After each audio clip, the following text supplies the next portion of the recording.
Good evening. It's now 6 o'clock, and I'm handing over to Dr. Michaela Singh. Dr. Michaela, over to you. Thank you. Good evening, ladies and gentlemen, colleagues, members, and supporters of Judasa and Sama, and a very warm welcome to our esteemed guest speaker this evening. My name is Dr. Michaela Talia Singh, and I have the honor of serving as the Western Cape representative on the Executive Committee of the Junior Doctors Association of South Africa, more commonly known as Judasa. Judasa is a special interest group under the South African Medical Association, SAMA, committed to advocating for the rights, wellness, and professional development of junior doctors in South Africa. We understand the complexities of our working environments, and through this series, we aim to make the journey a little clearer and a little kinder for all of us. Tonight, you are joining us for the second webinar in our Intern and Community Service webinar series, an initiative created by Judasa to empower junior doctors with knowledge we wish we had received when we first stepped into the wards. Our session this evening is titled ART in Action, a practical overview of antiretroviral treatment in people living with HIV for community service doctors. While the webinar is aimed at those entering or currently in their community service year, we warmly welcome interns, post-ComServe doctors, and all healthcare professionals looking to strengthen their understanding of HIV care in the public sector. As someone currently completing my internship at Groote Schuur Hospital and preparing to begin community service next year, I know the weight many of us feel stepping into roles with high responsibility and limited support. I'm truly grateful that this webinar exists to help us become the kind of doctors our communities can count on, grounded in compassion and guided by clarity. The Internship and Community Service webinar series is free to Judasa and SAMA members, and we encourage those who aren't yet members to consider joining. Becoming a part of Judasa gives you access to legal and professional support, up-to-date resources and journals, involvement in advocacy work like our recent engagements with the ICSP, which led to improved placement timelines for interns and ComServe doctors, and of course, ongoing educational opportunities like these webinars. Before we begin, just a few housekeeping notes. Please remain muted during the presentation. If you have any questions, feel free to drop them in the Q&A chat throughout the session. We will be hosting a Q&A at the end. And lastly, we will post a quick feedback poll in the chat after the session, and we would really appreciate your participation. Thank you all once again for being here. We hope this evening brings you knowledge, clarity, and encouragement for the road ahead. Tonight's webinar is one I'm especially looking forward to, and we're honored to be joined by Dr. Madeleine Muller, a clinician educator, advocate, and leader in HIV management and rural health. It's my great pleasure to introduce our speaker for this evening, Dr. Madeleine Muller. Dr. Muller is a family physician based at Cecilia Makiwane Hospital in Mdatsane, East London, where she provides clinical care and plays an instrumental role in teaching and mentoring medical students, registrars, and medical officers. She also serves as a senior lecturer at Walter Sisulu University, and in 2024 completed her master's in health professional education through Stellenbosch University, a testament to her dedication to shaping the next generation of compassionate, competent clinicians. Her contribution to medical education extends far beyond the classroom. Dr. Muller is the conveyor of the CMSA Diploma in HIV Management and an active member of the CMSA Senate Examinations and Credentials Committee, the College of Family Physicians Council, and the National CMSA SACOMD Committee, where she plays a key role in the development and implementation of work-based assessments in postgraduate training. She is also a key driver of faculty development across the country throughout her involvement in the Supervisor Workplace Assessment and Teaching Training (SWAT) program, helping to upskill clinical supervisors across all 9 medical schools in South Africa. In addition to her academic leadership, Dr. Muller is a passionate advocate for equity in healthcare. She serves on the executive committee of the Rural Doctors Association of Southern Africa, RUDASA, oversees the mentoring portfolio and leads the Rural Onboarding Program, which supports newly deployed doctors in underserved areas. She also serves on the executive board of the Professional Association of Transgender Health in South Africa, PATSA, with a deep commitment to inclusive clinical care and gender-affirming health services. With her wealth of experience in rural health, HIV medicine, inclusive care, and medical education, Dr. Muller brings both clarity and compassion to every platform she steps into. Dr. Muller, we're truly honored to have you with us this evening. Thank you for your time and for all the meaningful work you do. Over to you.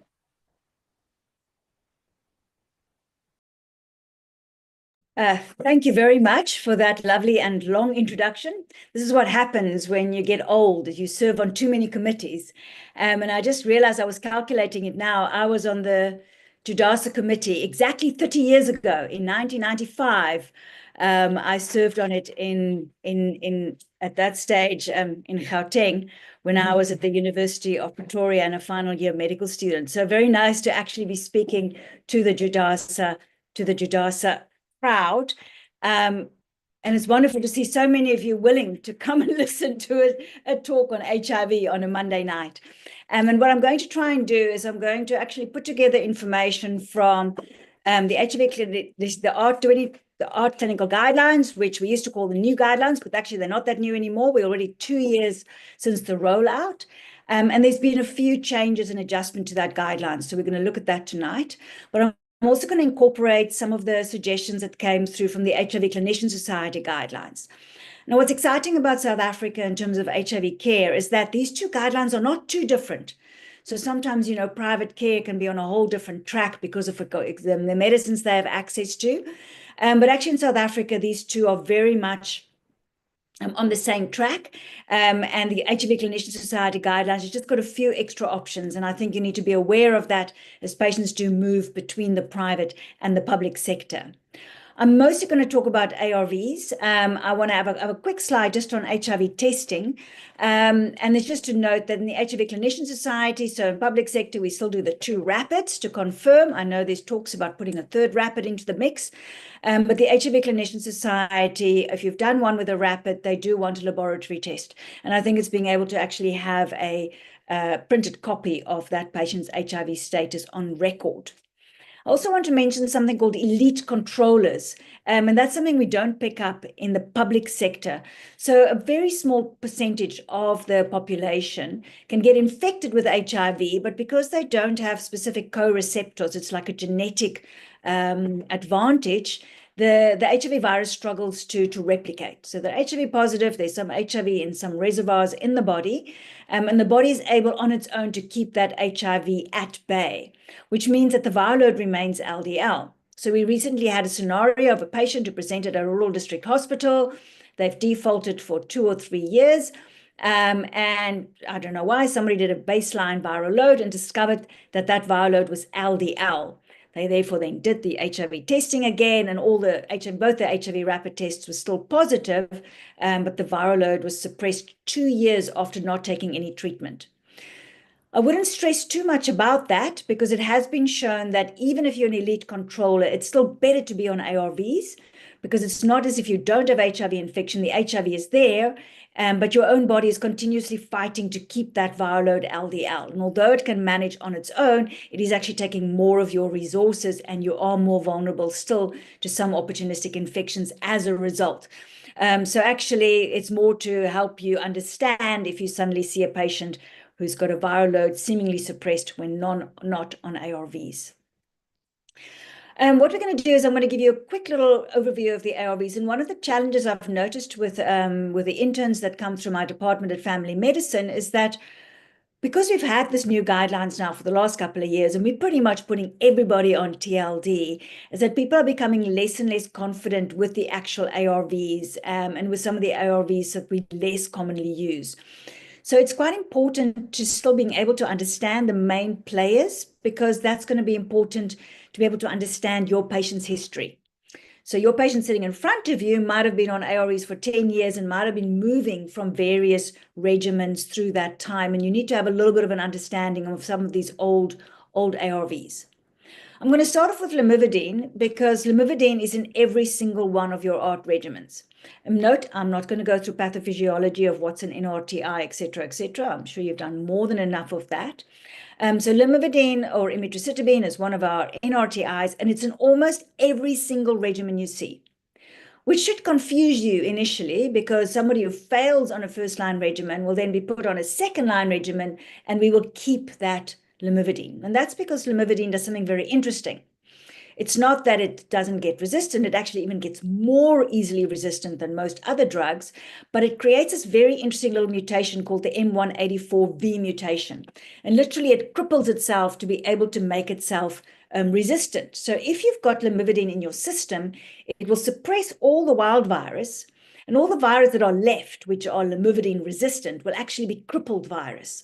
And it's much easier for the other ARVs to kill them. So lamivudine is in almost every single regimen that you'll see first, second, and third line. What's important, though, with lamivudine is that it's a drug we know that we can also use for hepatitis B, as is imitricitabine. But unfortunately, lamivudine on its own as a single therapy can cause hepatitis B resistance very, very quickly. You can see within 1 year already, there's 50% resistance against hepatitis B. So the kind of patient who might be on lamivudine on its own might be somebody, for example, who's got renal dysfunction and is now on tenofovir and lamivudine, abacavir and lamivudine as its regimen. And in those patients, that's potentially an issue because it's not going to cover that hepatitis B on the long run. It's a very, very small risk of pure red cell aplasia. I've hardly ever seen it, maybe once or twice in my career.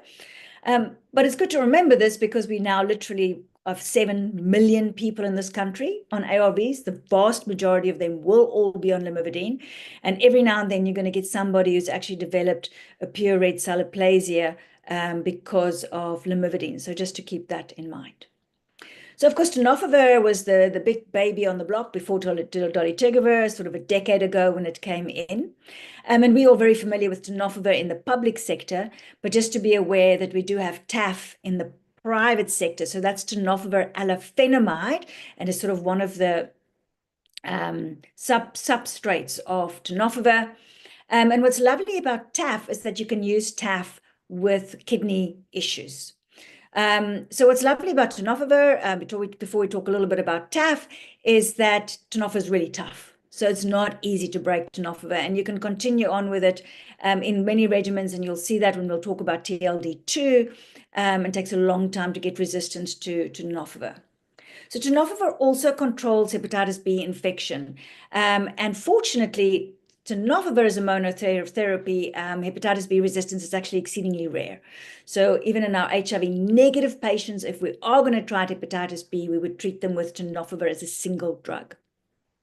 So great, tenofovir versus using TAF, and this is important for people coming from the private sector. So the problem with tenofovir is it's potentially a little bit heavy on the kidneys. Now just watch out, it's not nearly as heavy as we think. So less than 1% of patients are going to get trouble with tenofovir.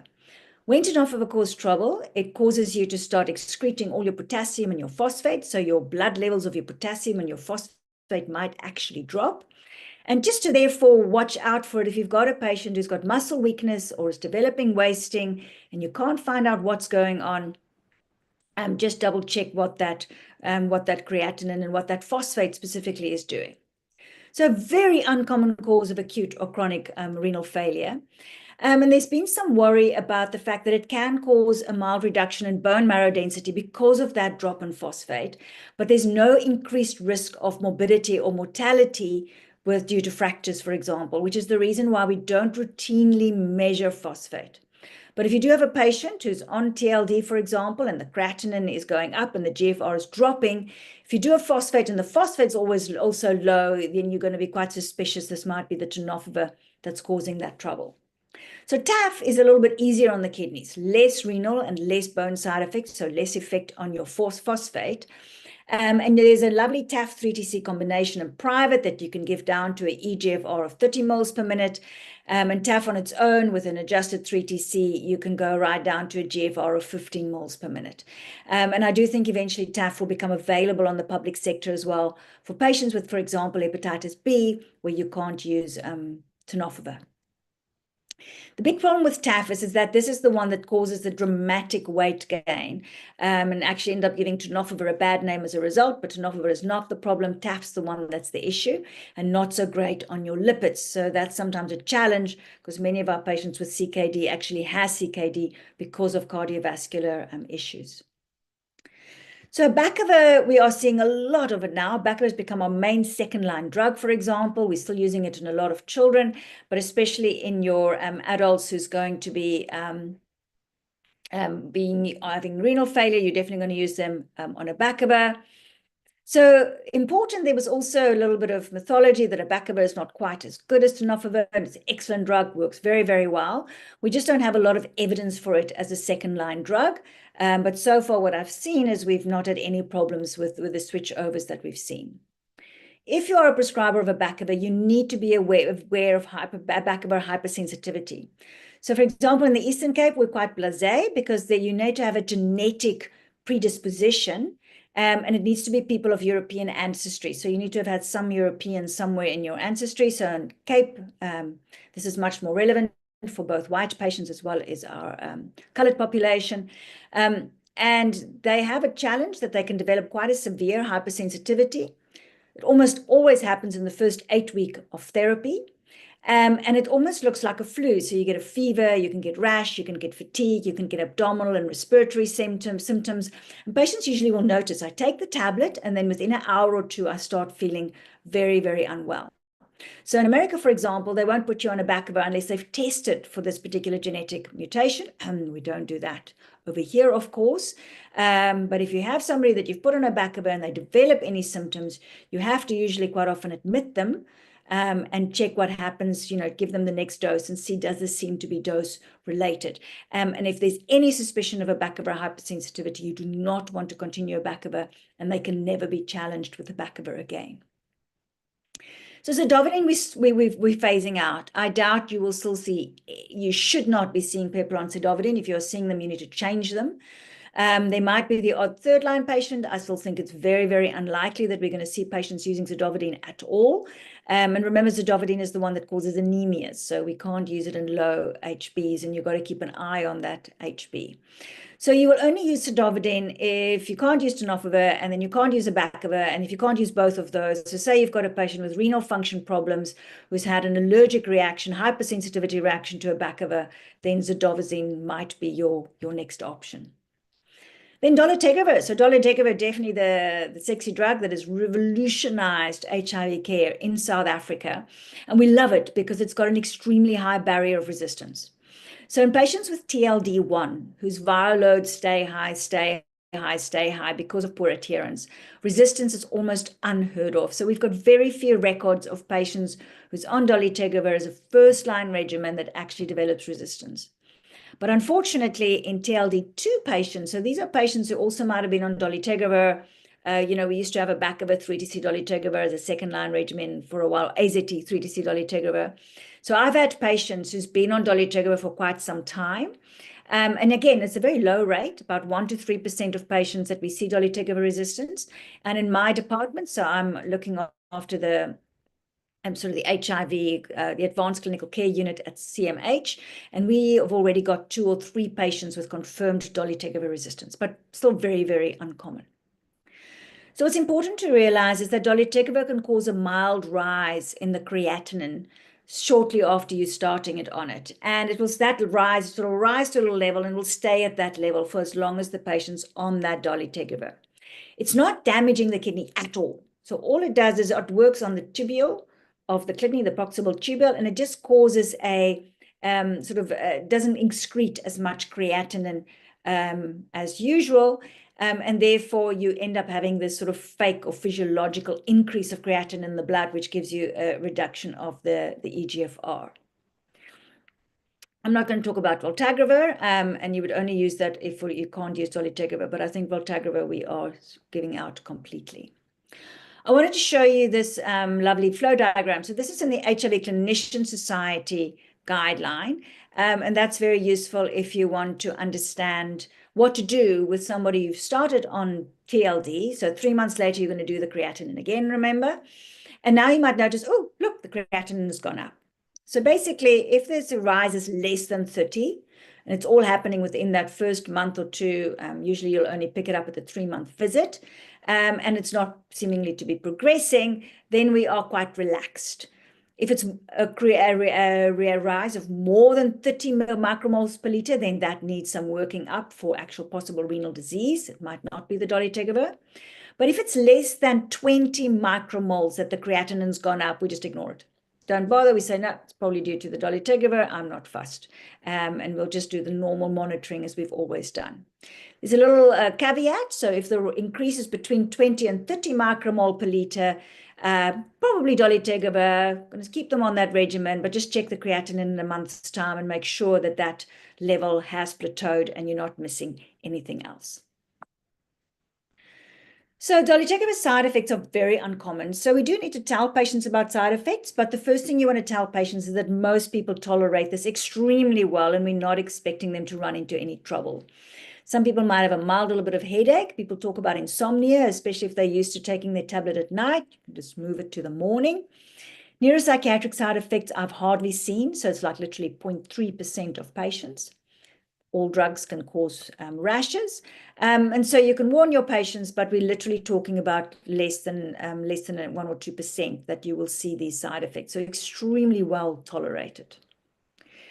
What you need to spend a little bit more attention on is the dolutegravir drug interactions. So I think hopefully all of you know about the rifampicin interaction. We're going to increase the dolutegravir to 50 milligrams BD. And I think all of you might have heard about the fact that there's various cations that can interfere potentially with the absorption. So if you go into the guidelines, it's going to drive you nuts because, for example, calcium and dolutegravir together, you can't have on an empty stomach, and iron and dolutegravir, you can't have on an empty stomach, and the calcium and the iron, you have to have 4 hours apart. It's going to drive you nuts. So all you need to remember is what to do it's just what you're going to do. So if you've got antacids, anybody who's on antacids, you want to make sure that you haven't had anything to eat or 6 hours before you have your TLD, and then for another 2 hours afterwards. So maybe just have your dolutegravir at a time where, in the mornings, for example, where you've been not had any food overnight. If people are pregnant, they quite often need to be on calcium and iron. And so the easy thing to remember, iron at lunch. All you need to know, iron at lunch, and always obviously have it with food. And then you can have your calcium twice a day. It's quite often a twice daily dosing, and again, have it with food. And then if you have your calcium in the morning with your TLD, with food, then you'll be fine and the absorption will not be a problem. So just remember, iron at lunch, calcium twice a day, and with food with that TLD.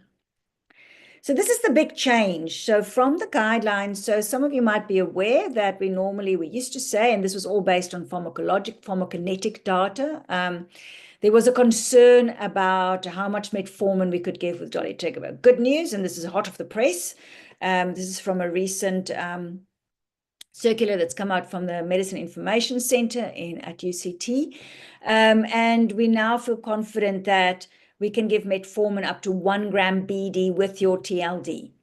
So they just note you can't go more than 1 gram BD, so that's your maximum. So the only patients you need to worry about is patients, for example, on 850 milligrams TDS, so diabetics that you have, and you can then reduce that dose down to 1 gram BD. And it's not a train smash because the 850 TDS is not usually that great for HbA1c benefit anyway. They also just mention that when you start your metformin, if you're starting a newly diagnosed TLD, to start nice and slow, 500 milligrams, for example, a day, and then just slowly titrate up. And the thing we want to watch for always with metformin is obviously lactic acidosis, also quite uncommon. But if they start developing sore muscles, for example, or nausea or vomiting, just keep an eye out for that.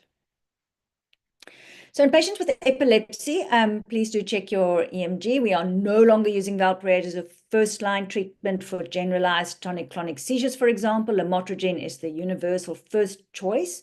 Lamotrigine is great because it's safe with your TLD, but it's also safe in pregnancy. And you need to think really, really deep before putting any woman in reproductive age on valproate. It's by far one of our most toxic drugs for our pregnant ladies, for the babies. We don't have all these other lovely drugs.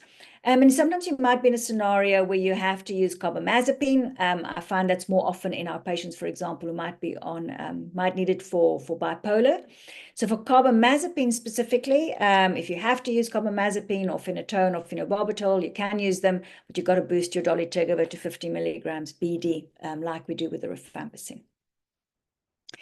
So dolutegravir and weight gain. So this happened, there was a study that was done where they looked at TLD, and then they had another combination where they used TAF with the dolutegravir. And the TAF one was particularly dramatic, the weight gain, and there was some weight gain with the dolutegravir. It caused a little bit of panic.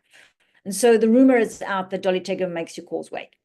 It does not make you cause you to gain weight, but a lot of patients, when going onto ARVs or when switched from efavirenz to dolutegravir, will gain weight. Why? It's because they were quite unwell before you started them on the ARVs. So all of us have a genetically determined weight. We all have your body wants to make sure you're prepared for the next famine. Depending on your genetics, they will depend on how well prepared you need to be. So your body's already decided whether you're going to weigh 80 or 90 or 100 kilograms. And of course, if you've got HIV, you will not gain all of that weight because the HIV itself is metabolically heavy. Similar with efavirenz. Efavirenz was actually quite a toxic drug. It's not a great drug to be on. And that in itself, a toxic metabolic effect, also kept you thinner than your body actually wanted to be. So now if we put you on a nice TLD drug, so both this, our genetically determined weight makes us hungry. We live in very obesogenic environments that doesn't switch off our hunger. I've got a whole presentation on that if you're interested. But very important is that what we're basically doing is we're returning them to the kind of health they would have had if they'd never gotten HIV. And this we need to explain to them because people panic when they start gaining weight. And you have to explain to them, this is just what your health does, this is what your body wants to do. And we need to look at the same lifestyle modifications. Again, check out my video on the Worcester Family Medicine and Rural Health website if you're interested on how we counsel our patients who are struggling with weight. So there's a couple of NNRTIs still floating around. Efavirenz is still there. And again, there's very few scenarios where we're going to use efavirenz. But if we do need to use efavirenz, just notice that a 400 milligrams tablet has been shown to be as effective and also then has less side effects. And again, that will be for people who, for weird and wonderful reasons, can't have dolutegravir. Rilpivirine is one of the fancy NNRTIs that I think probably mostly will be used by the HIV Clinician Society, but there's all kinds of provisos. And for example, you can't start if they've got a very high baseline viral load, and again, not really an option in the public sector. I've just got a couple of words on the PI. So I'm not actually going to talk much about lopinavir, ritonavir, or because that's being phased out. You should not be seeing any lopinavir, ritonavir. But just watch out because atazanavir, ritonavir and darunavir, ritonavir is still going to be around. And that's mainly because they will become probably our main third line. Darunavir is our main third line treatment. And atazanavir might have a place if somebody has failed on dolutegravir, for example. So in those kinds of scenarios, just to know that you can't use TB treatment. Like there's an interaction with rifampicin. And so with those patients on those, if they present to your hospital and you have to start them on TB treatment, we have to change that rifampicin to rifabutin, usually at a dose of 150 milligrams a day.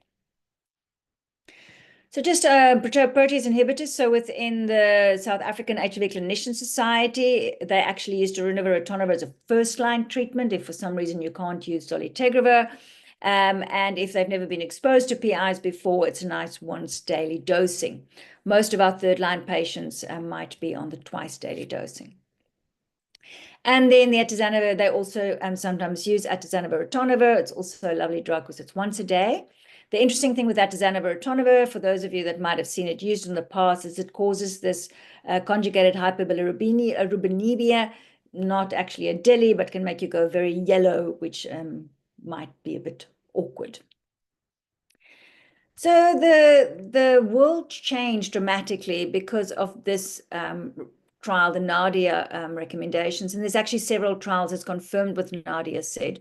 The reason why Nadia has sort of been the one that we all quote is because we had 96 weeks of data, which is very reassuring.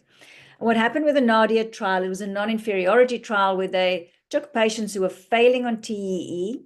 So this is patients who had first line had stopped working. And then they changed these patients to there was 4 arms, but I'm just going to talk about the dolutegravir arm. They either put patients on TLD or they put patients on what we traditionally used as our old second-line regimen, so AZT, 3TC, and dolutegravir. And you can see here after 96 weeks, the TLD, so this would be a second-line TLD, was non-inferior to the AZT, 3TC, dolutegravir. But very important, there was actually less dolutegravir resistance in the TLD arm. So this was radical because we've changed from TE to TLD. So we've kept both the tenofovir and the amitriptyline stroke lamivudine in the regimen, and it still worked better. And this has got something to do similar to that lamivudine, we assume, to do with the fact that the mutations against the tenofovir actually makes the dolutegravir work better. So we're theorizing, we don't actually know why, but the evidence has been very clear. And of course, TLD is a once-a-day tablet. It's got much less side effects than AZT. And this has now changed the playing field completely from what we used to do. So I'm going to now run through changing regimens. Some of it I'm going to go quite quickly because I'm hoping by now most of patients have been switched. I think it's important to understand the principles because you have to understand a little bit what the journey was of somebody that you now see in front of you that might have had treatment for the last 10, 15, 20 years. Okay, great. So firstly, let's just talk about initiating ARVs. Very simple. This is straightforward stuff, which you guys know. We test and treat, initiate people on the same day or within 7 days, especially our pregnant women or our children under 5 or if they've got advanced HIV disease. But of course, don't start your patient if they're not ready, and don't start your patient if they're really sick. So if you're not sure what's going on or if you're still investigating, you're going to wait a little bit till you've sorted that out. So generally, patients are quite well and they're quite keen. We're going to try and start them on the same day. So there's a lovely table that gives some ideas of when you might wait. I want to point out the TB. So for drug-sensitive TB, this is actually copied and pasted from the old guideline. It's a bit controversial. It's based on a very good study that came out several years ago, where they showed that if the CD4 is less than 50, you have to start that ARVs within 2 weeks of starting your TB treatment. But if the CD4 is more than 50, you can wait as much as 8 weeks. And so the infectious disease guys would go, great, you reduce the risk of iris and, why start ART any earlier? Of course, the world has changed. Currently, we are trying to get people onto ARVs as quickly as possible.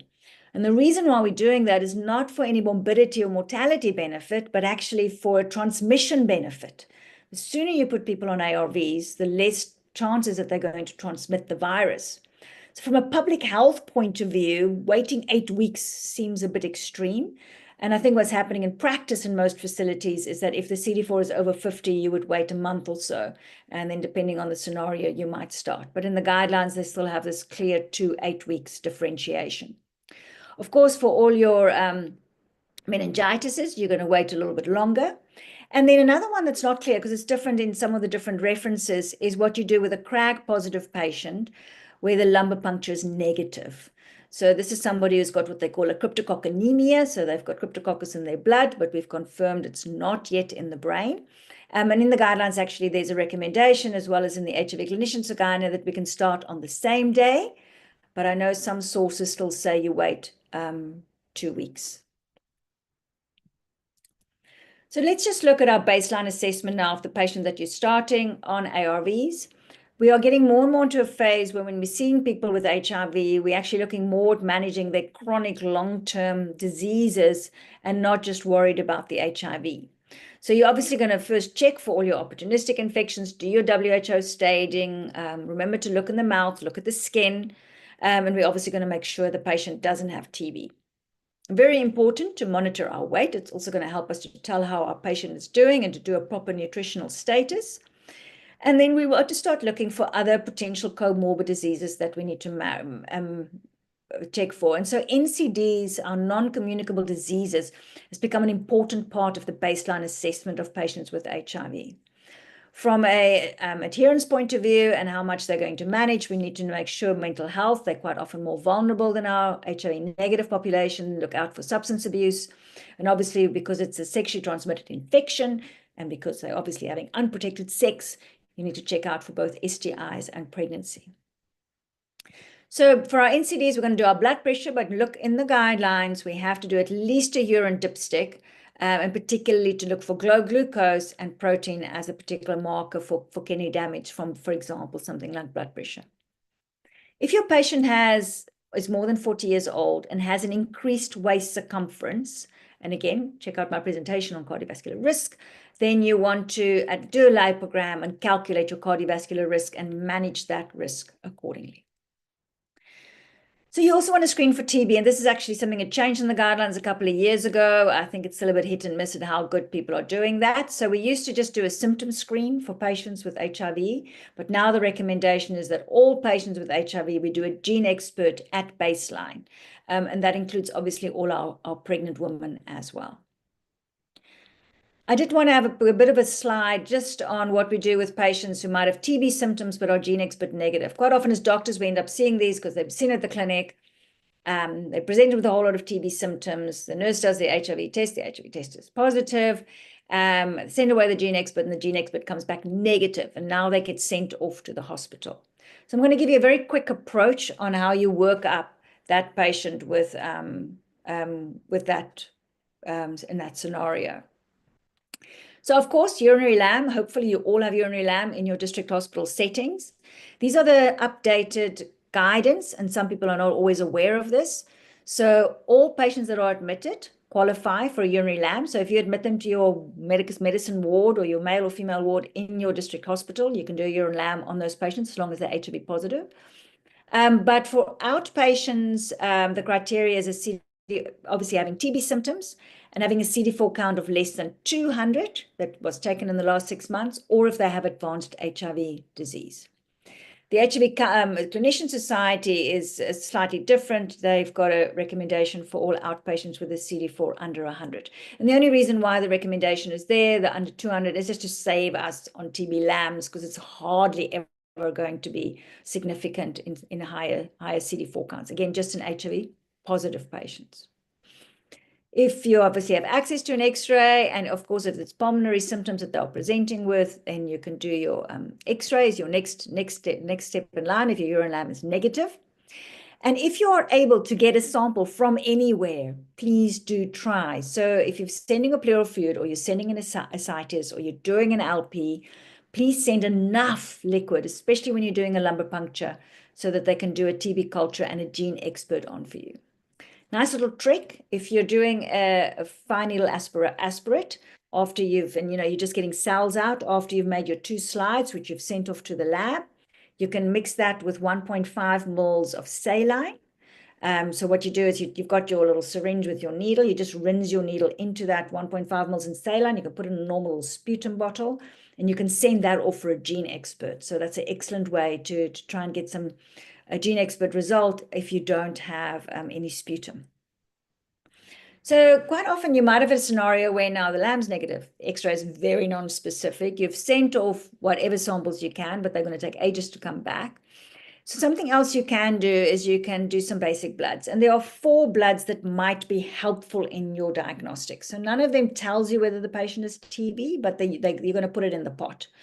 So anemia is a common complication of TB. It always suppresses the bone marrow. And so you want to see what that HB is doing a CRP. Please don't do ESRs. I don't know why anybody in the districts definitely don't do ESRs.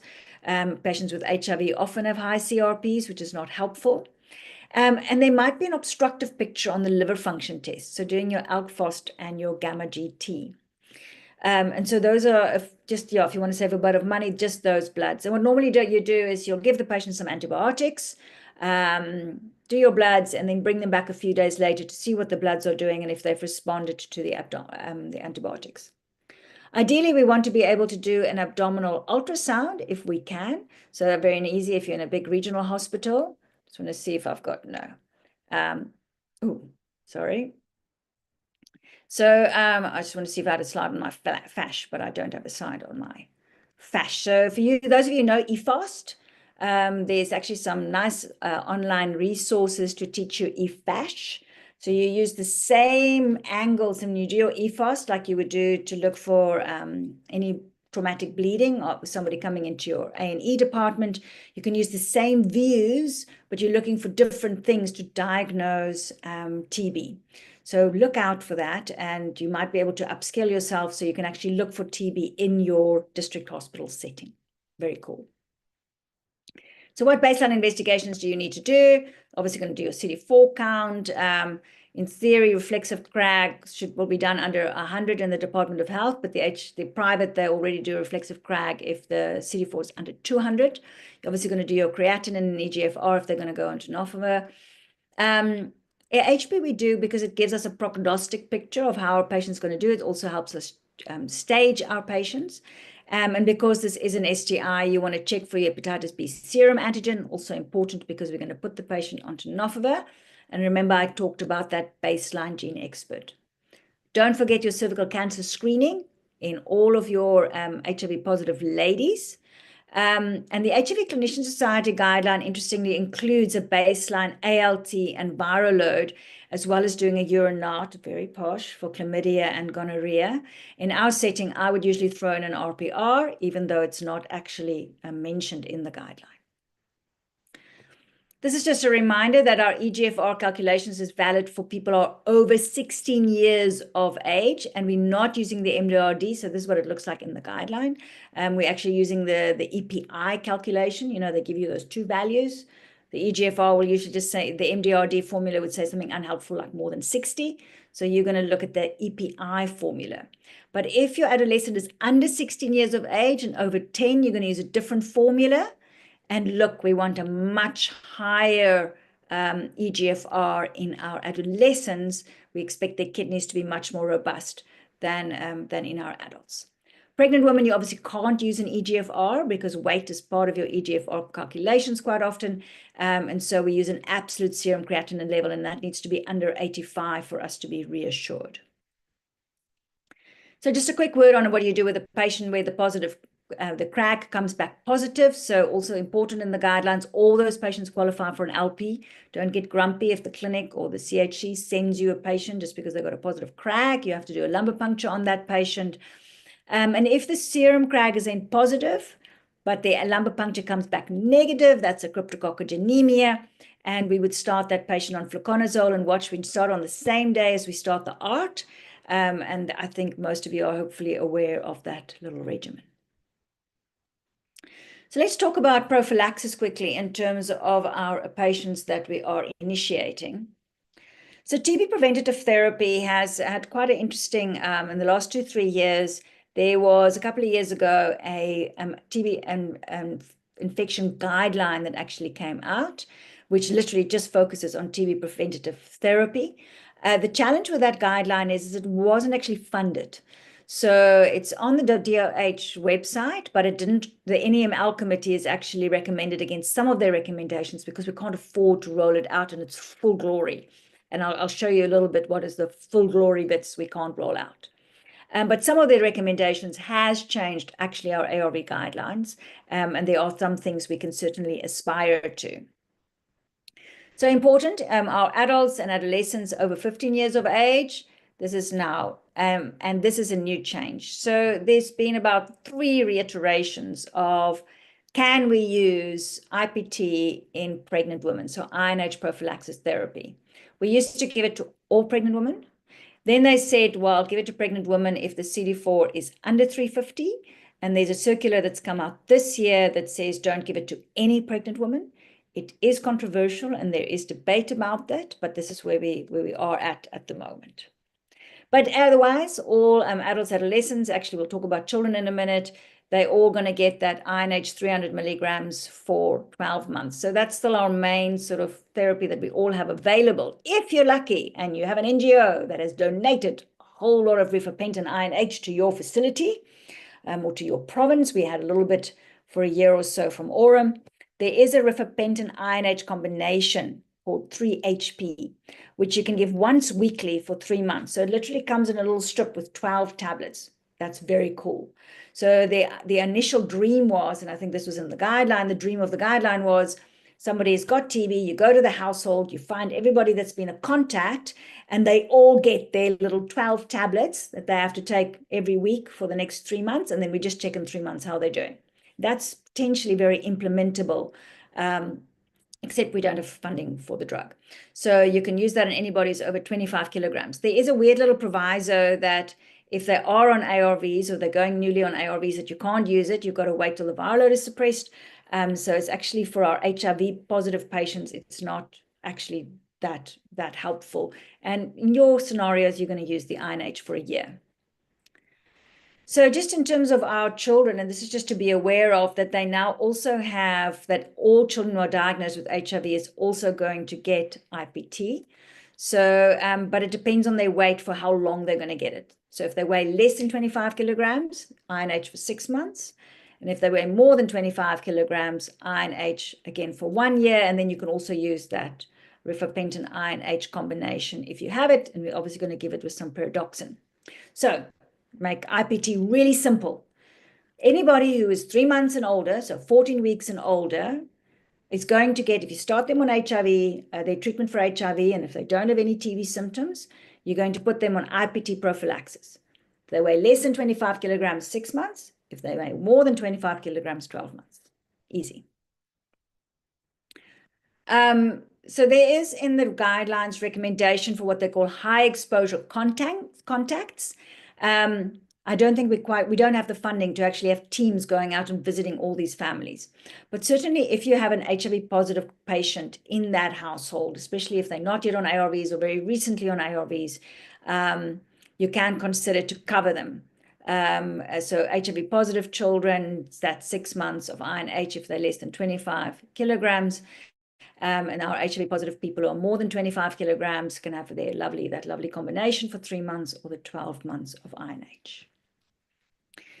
So Bactrim, I think you are hopefully all familiar with Bactrim. We do the CD4. If the CD4 is under 200, you would start them. So interestingly, in the guidelines, we think it was a typo. So in the evidence and in the HIV Clinician Society guidelines and in some of the other references, they've taken out WHO stage 2 as a requisite for cotrimoxazole. It reduces the burden of tablets, and cotrimoxazole is also not Smarties. So generally, but stage 3 or 4, essential that we start them on treatment. And then important, of course, once your CD4 is over 200, you can stop your Bactrim. There's also been some interesting developments in terms of TB iris. So this is in the HIV Clinician Society guidelines. And this is from a trial that actually happened in South Africa, but it was a single study. And it's a preventative issue for patients who's got a CD4, oh, mistake there. Patients with CD4 under 100, please, under 100 copies per mil, and you start them on their TB treatment, you start them on the ARVs, and you're nervous that they're going to develop a TB iris. And patients like that can get given prednisone 40 milligrams for 14 days and 20 milligrams for 14 days.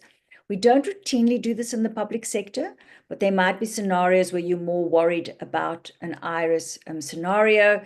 Just watch out, nodin-resistant TB or Kaposi sarcomas.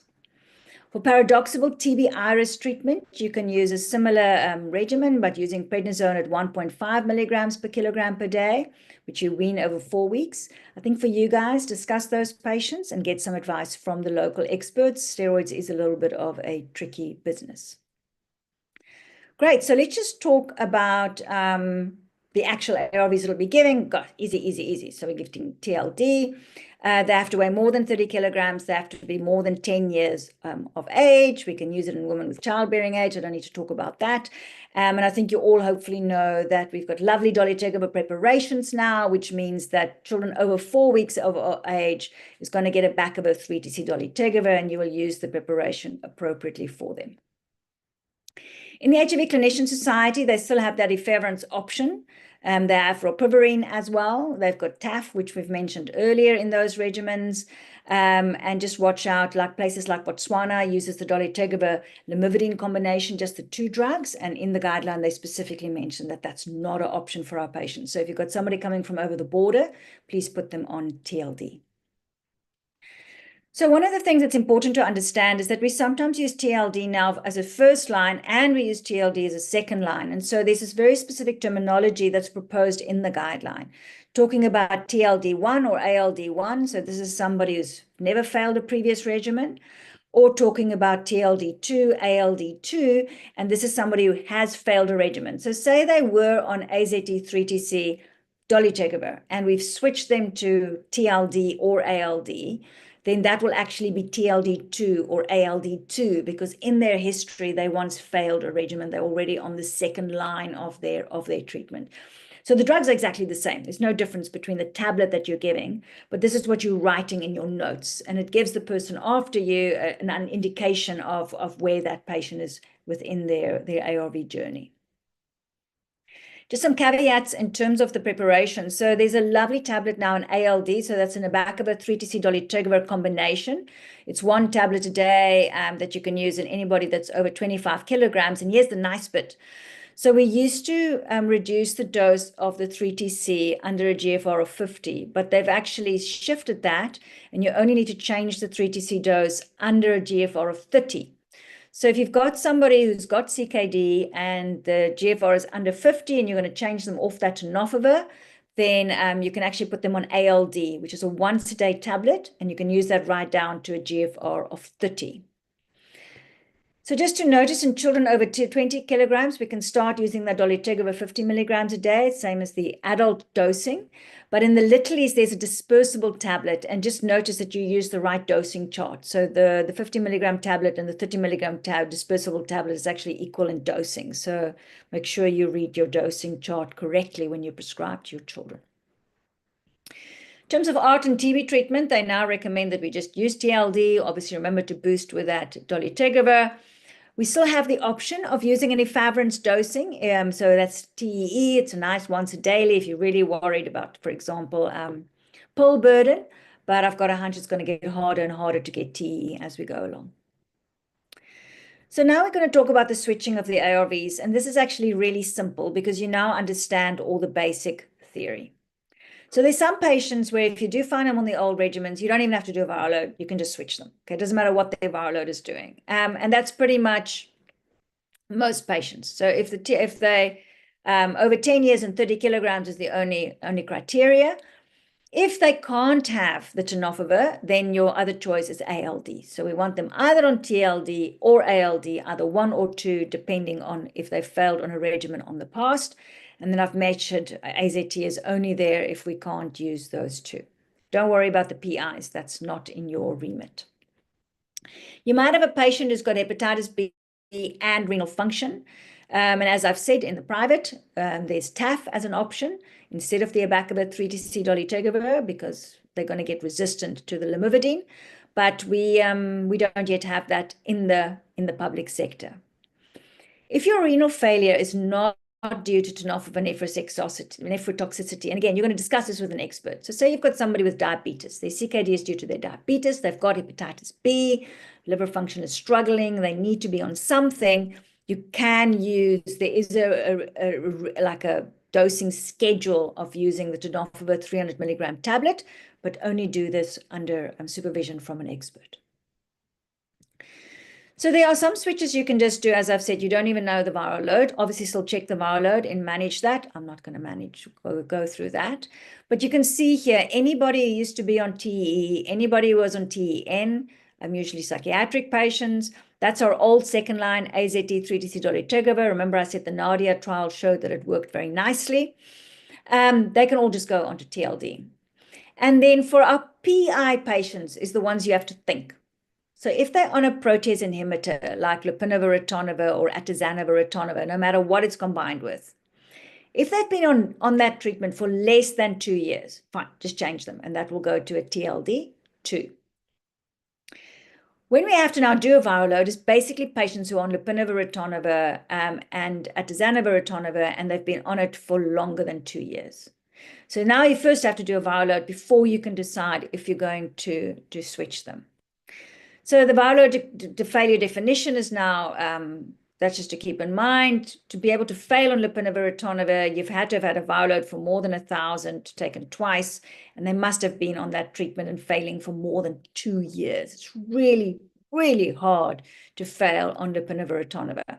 So if you do the viral load and the viral load is over 1,000 and they've been on treatment for longer than 2 years, just do another one 3 months later to see what's going on. So this is just to show you sort of what we would do. So say your patient now is on a lopinavir, ritonavir based regimen, been on it for more than 2 years. You've done the viral load because we need to make sure that our patient is not resistant to one of those 2 drugs. If the viral load is LDL, we can be sure there's no resistance to PIs, change to TLD2. If the viral load is between 50 and 1,000, do another viral load 3 months later. And if it's still under 1,000, change to TLD2. If the viral load is over 1,000, so remember this is now 2 years of failing, viral load, you do another viral load 3 months again it's over 1,000, then you're going to look at what the adherence is. And this is interesting. If the adherence is poor, we're going to go, it's probably the adherence that's causing this high viral load, and it's more important to sort out the adherence. So actually, this patient is also going to go onto TLD2. So just a little note, the reason why we're so precious about this lopinavir, ritonavir, atazanavir, ritonavir is that if you've got resistance to one of those 2 drugs, you might end up having resistance to darunavir, ritonavir, which is our 3rd line drug. So we're trying to know whether we need to protect the 3rd line and what is happening, which is why there's this paranoia. Great, so we're changing everybody. So who do we not change?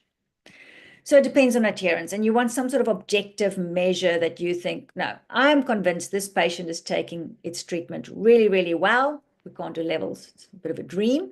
And it doesn't depend on what the patient tells you. You've got to decide and look at your patient's attendance and go, I think this patient's adherent to treatment. So here's the basic rule. They must have been on treatment for more than 2 years. They must have had 2 viral loads of more than 1,000. And they must have adherence of more than 80%. So you're happy they're taking their drugs really well, but that viral load is very high. And that's when we do a genotype. So again, you're going to chat to an expert. We'll probably tell you to do the genotype.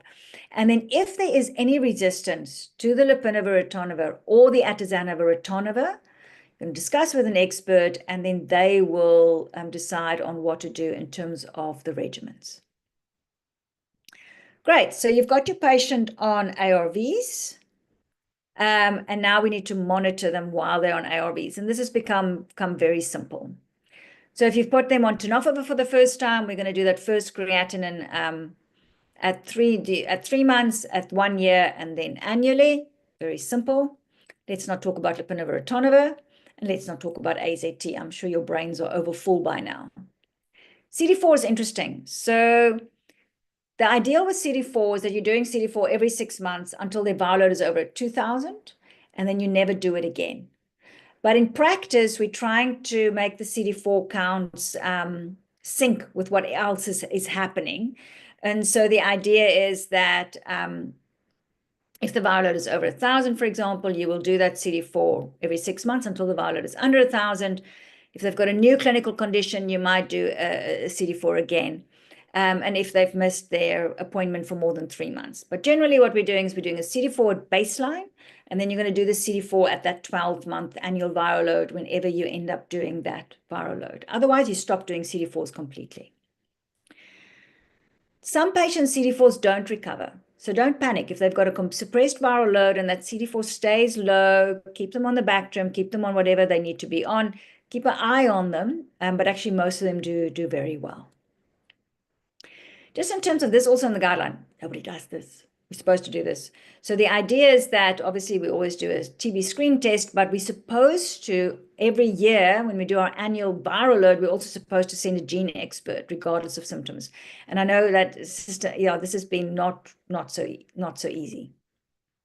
In terms of viral load monitoring, so the theory is we do a viral load at 3 months, at 1 year, and then annually. But you'll see there's a funny thing in the guideline about dispensing cycles. I'm just going to quickly explain it. So when you give treatment, you're giving for 4 weeks, right? You're going to bring your patient back in 4 weeks, and usually the treatment they're getting is for 4 weeks. That's called a dispensing cycle. So when we see the patient, we start them on treatment now. In 3 months on their dispensing cycle, we're going to do another viral load. Then the idea is that you can do another viral load then at 12 months. But quite often, once you've checked the viral load, when you see them at 4 months and you see that viral load is suppressed, they want us to give the patient 6 months of a repeat prescription or a CCMDD.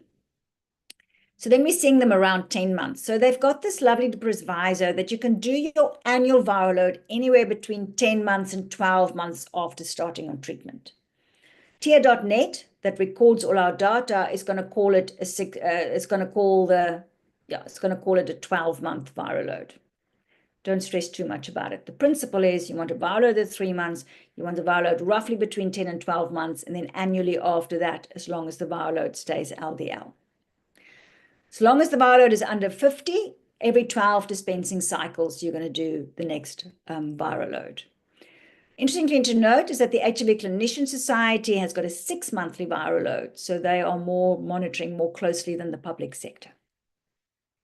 So this is the 6-month script that is being recommended. There's a huge push from the public sector Department of Health that, for example, if you're seeing your patient and you're starting them on treatment and you might see them in 1 month, or say, for example, you're going to see them in 3 months' time for whatever reason, to give them all 3 months in one go, rather than people having to come back just to collect treatment.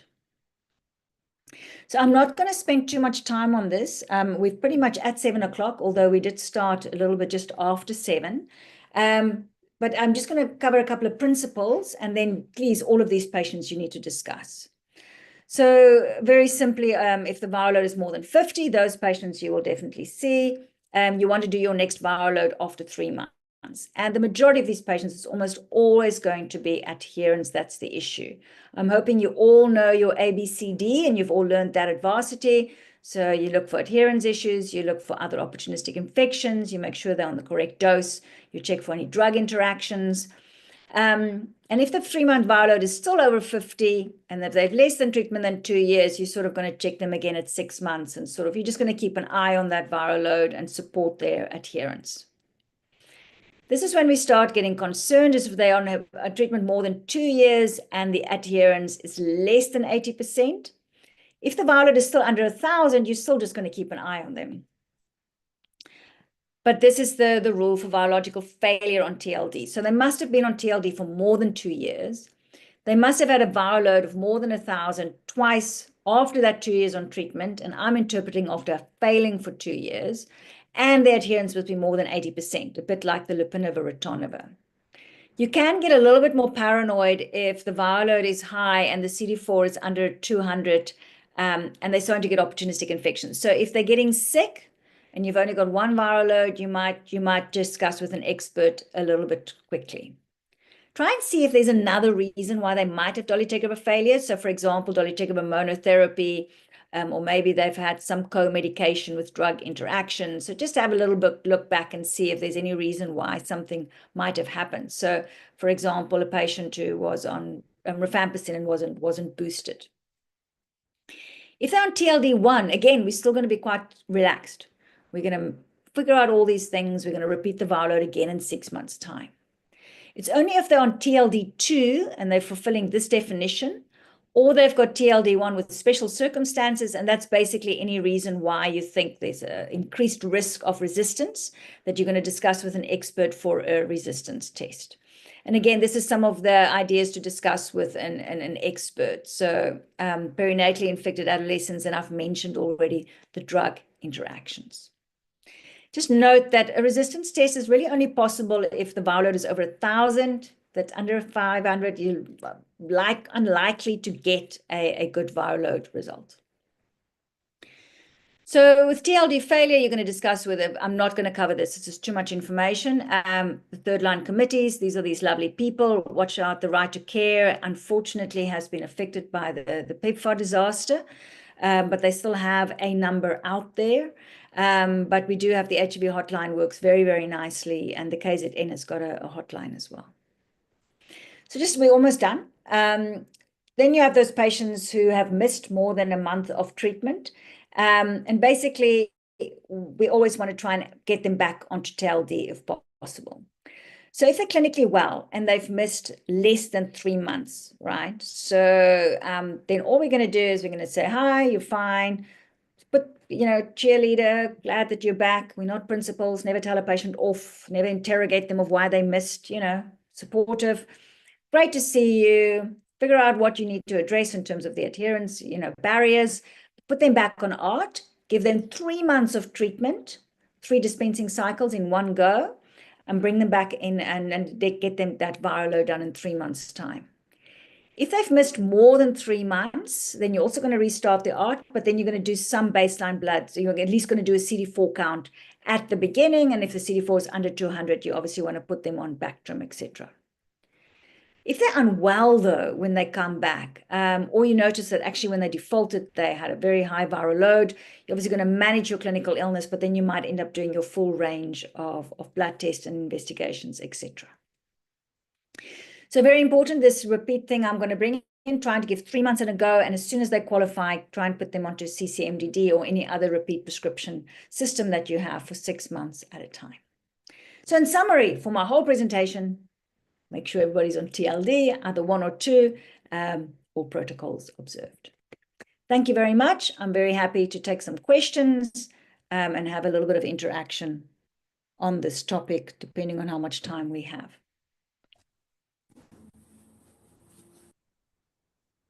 Thank you so much, Dr. Muller, for that insightful and practical presentation. In terms of our Q&A segment, I have answered the 2 questions that have come in. There's one question that was kind of a discussion question, and it goes like this. In communities where HIV stigma still persists, family members may not be fully aware of a loved one's diagnosis.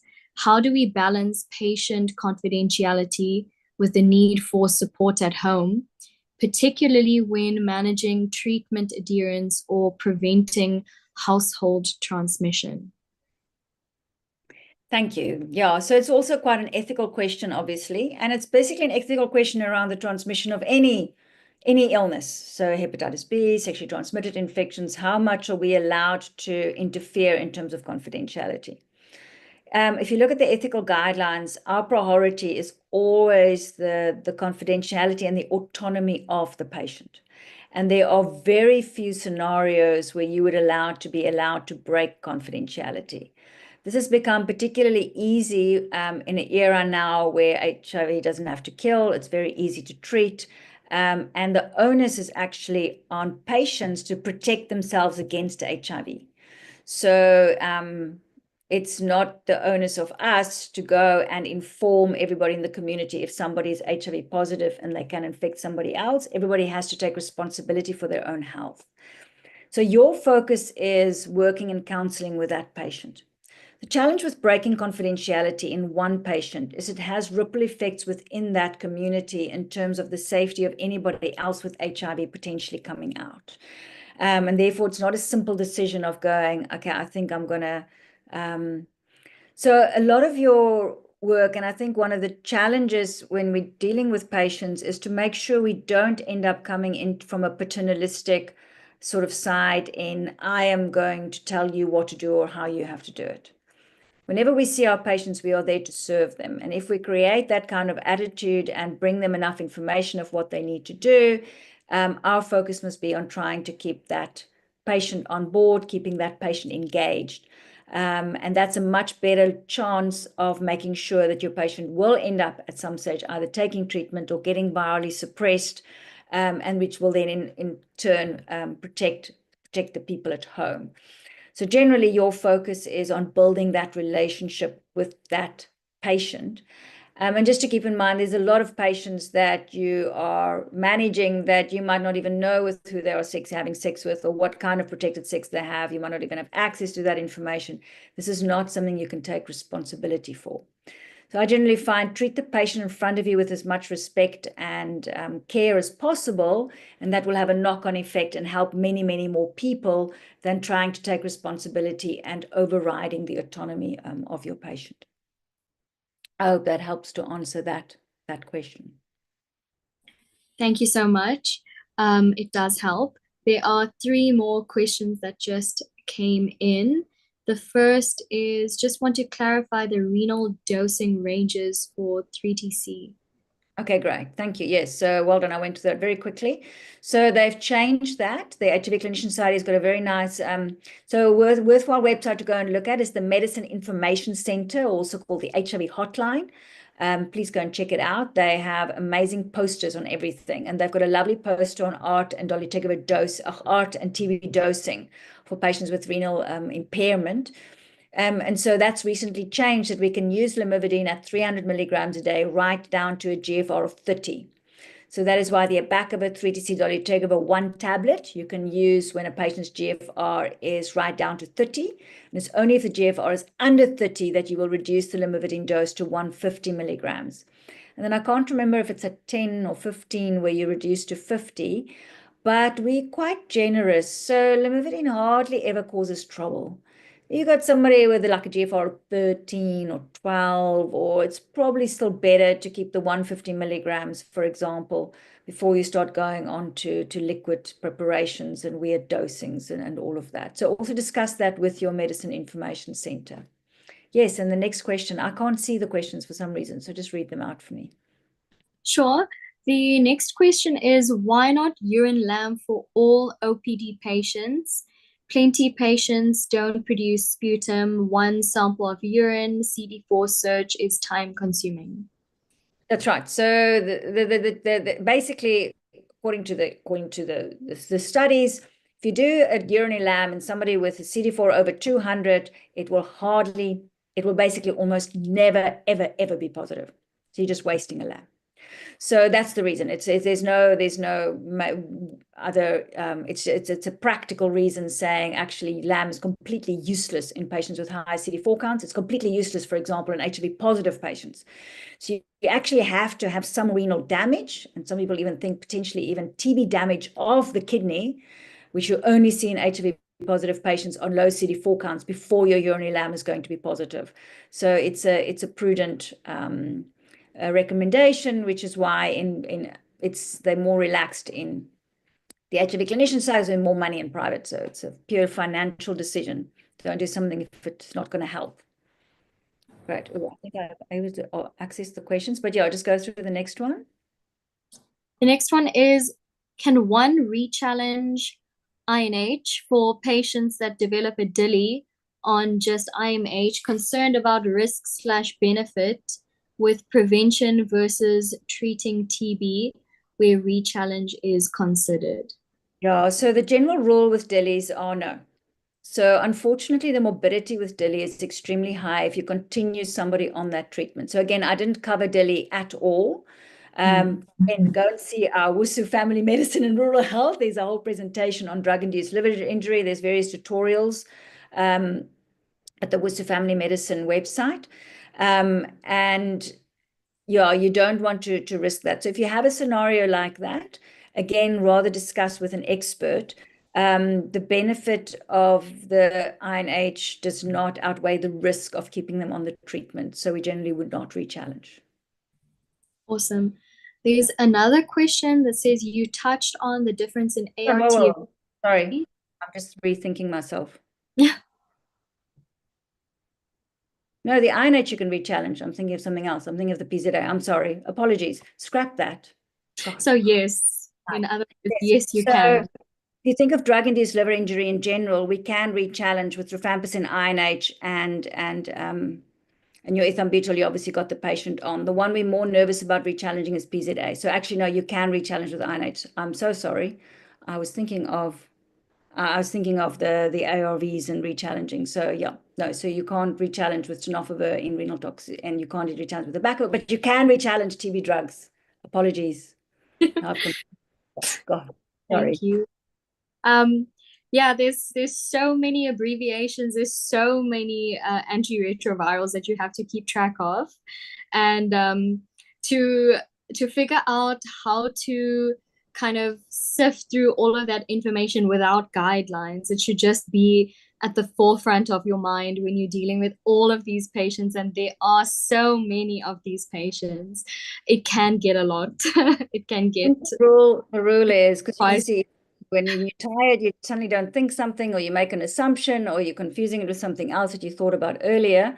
So the rule is always double check yourself. We've got great apps now. The EMG app is great. The MIC, the Medicine Information Guideline, is great. Don't feel silly about asking somebody and checking something silly, because it's, yeah, and things change all the time. awesome.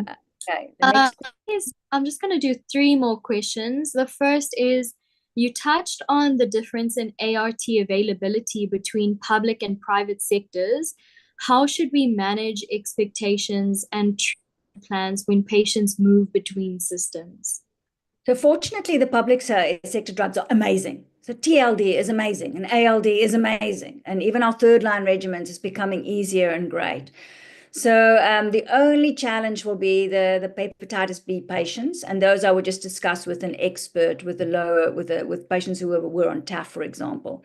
Most of the times, you're going to be able to do an excellent job just using your TLD or ALD. So I wouldn't stress too much about that. Awesome. The second to last question, should doctors in OPD take TB prevention? Okay. Yeah. So nice. So the guideline has got this, the TB infection guideline has got this vague thing around healthcare workers and high TB exposure. So the way to think about it is like, so TB infection, everybody on this call who works in medicine has got TB infection, right? We're all TB infected. So the question is what is our chances of developing TB disease in our lifetimes? And the answer is 10%. So I, for example, has a 10% chance in my lifetime to develop TB. If you're very clear you've just been exposed to a high exposure TB patient, then in theory, your biggest risk of then getting TB is in a year or 2 after that, and it might be useful to take some IPT. But the reality is most of us don't know. We don't know when we were exposed. We don't know which patient specifically at that particular moment in time, or there might have been a patient in the room in the morning and you don't even know about it. So actually, most of us will have no idea when we were exposed. And unfortunately, INH are not smarties. So nobody wants to take INH for their whole lives. So why would you take it at some point for 6 months or 1 year? There's also an interestingly, this is from some of the ID guys, this is not evidence-based, but this is one of the theories. People like Dr. John Black would say, well, he's quite happy to have his TB infection because your TB infection keeps your immune system primed. Remember, it's your immune system that's keeping your TB infection on board. If you wipe out your TB infection with a good dose of rifampicin INH, then you're going back to having no TB infection, which means if you get then infected with TB, there's the same risk of that TB flaring into TB disease. Yeah, so I wouldn't take it, put it that way. Rather put masks on your patients. If you're really worried, rather use an N95 all the time. That's a much better protection. And we're waiting for the vaccine. Awesome. Thank you. There's a few more questions which we can answer maybe in the chat. I don't know. If we have time, we can quickly work through them. Sure. Ruben asked, can you please post it to the new students? Trying to figure out how to do that. Go to the Medicine Information Center. Because I don't know if can I post a picture on here. I don't know if I can. Chat. No, I don't think I can post a picture, can I? No, I can just post links. Yes. Yeah, I've for the circulation, but it looks like it's a Medicine Information Center guideline. It will either be in the HIV Clinician Society site, or it will be on the Medicine Information Center site. So just have a look here for that reference for the dolutegravir change. There's a questions about the 2 weeks and right away for somebody who's crack positive and LP negative. I don't know. There's different references. I think generally it looks like it's quite safe to start. The worry why we don't normally like starting drugs at the same time is in case there are side effects. We hardly ever have problems when you start fluconazole and TLD together. So it's probably just easier and practical to start the two at the same time. I just lastly want to do a little plug for the Rudasa, which is free, a free membership. And that's just that we've got an amazing learning portal. And also, if you go and look at the Rudasa YouTube channel, there's also an amazing bunch of webinars on there, all focusing on district hospital doctors. And then the other website that I've mentioned is the WSUF, of the YouTube channel is the WSUF Family Medicine and Rural Health YouTube channel. It's also got lots of tutorials and videos that you could find useful. There's this question about why we're not asking reasons. Maybe just to clarify that, I'm not saying you can't ask reasons and explore why somebody is struggling, but you've got to stay very careful and stay away from interrogating. Yeah. Somebody comes back, it's more about, oh, we're so happy to see you. I can see you've been struggling. What happened? Really, it's tough, can we help? So one of my tricks, and maybe I'll bring that as a way to close off, is how to ask about adherence. So I always say to people, you'll often find patients lie to us. And if you think about it, why do patients lie to us? And they lie to us because no healthcare workers has been nasty to them.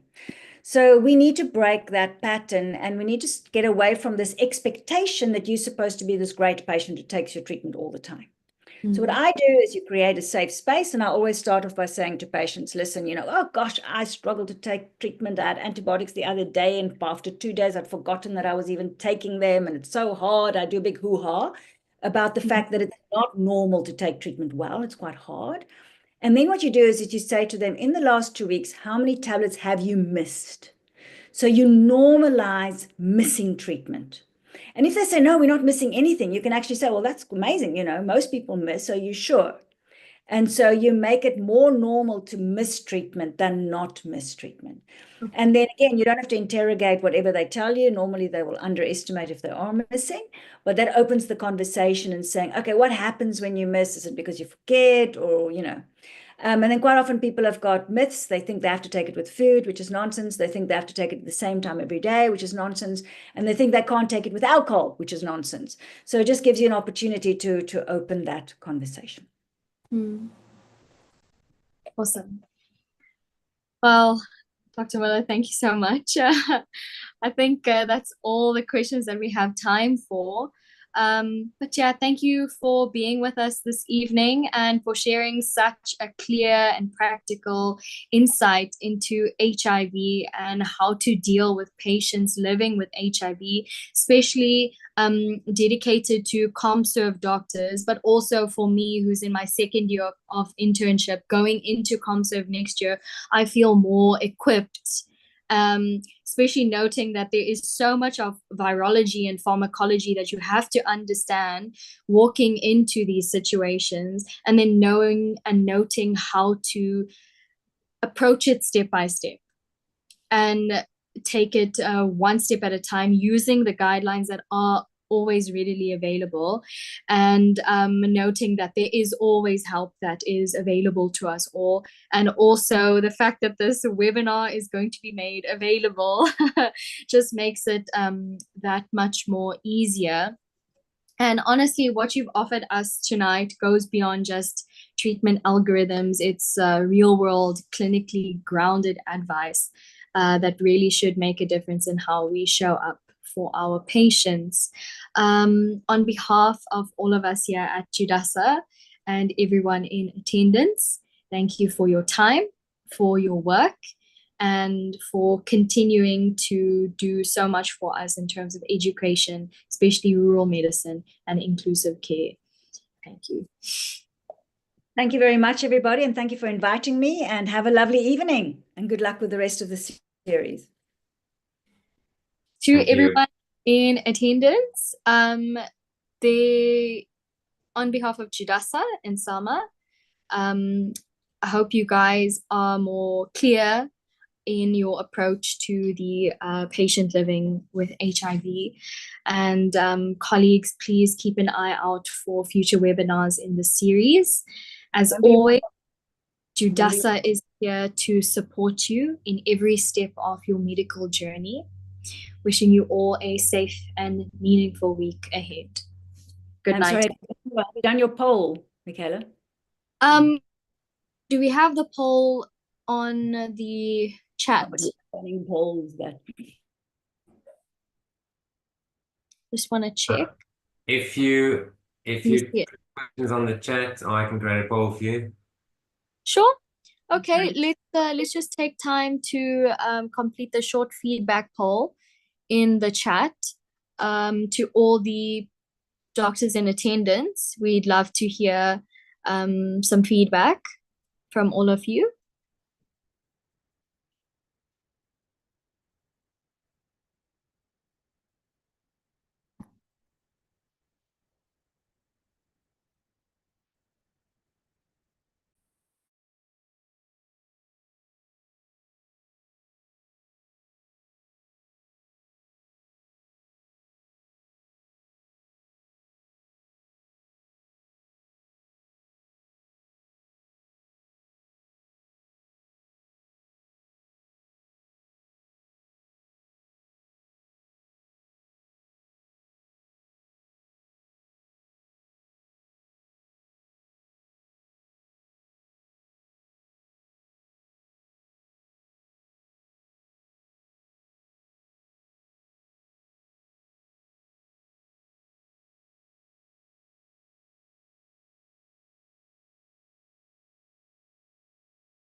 Here you go, Dr. Singh. Can you see the results on the screen? I can see it. I can finally see it. Yes. So just give me a shout when you want to end it. Okay. I think let's go till 7:30, so 2 more minutes. And then we cut it there. Sure. Okay. Awesome. Thank you.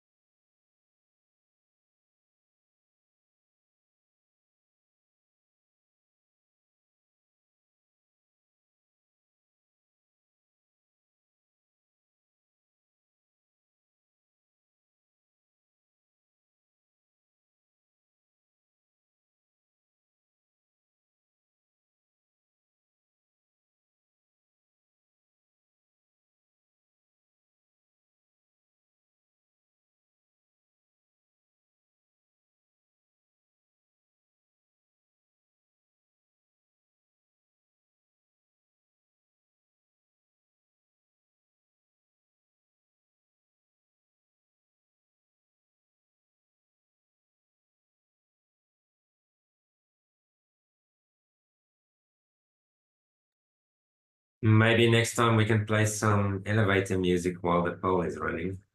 just to keep it exciting. I agree.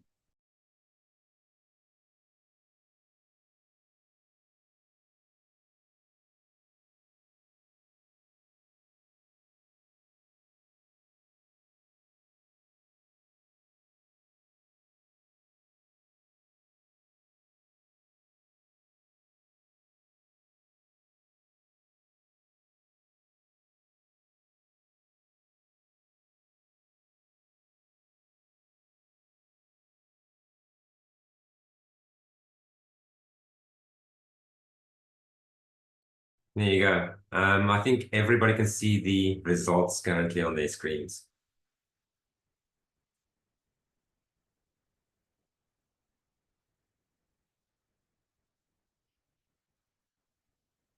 Dr. Singh, are you still there?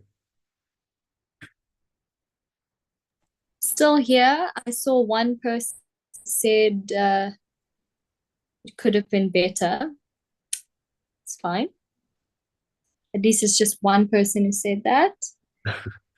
And then 14 people said it was good. I got some useful insights. And then the majority said loved it, super informative and engaging. Yeah.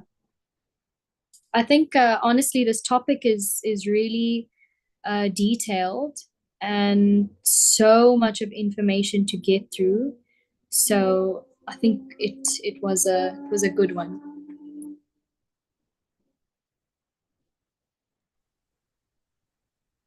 That's it. Thank you, Dr. Singh. Any last words before we close off? Thanks everyone who's still here. I hope to see all of you in the next webinar. Let's continue the series. Thank you. Thank you. Good night.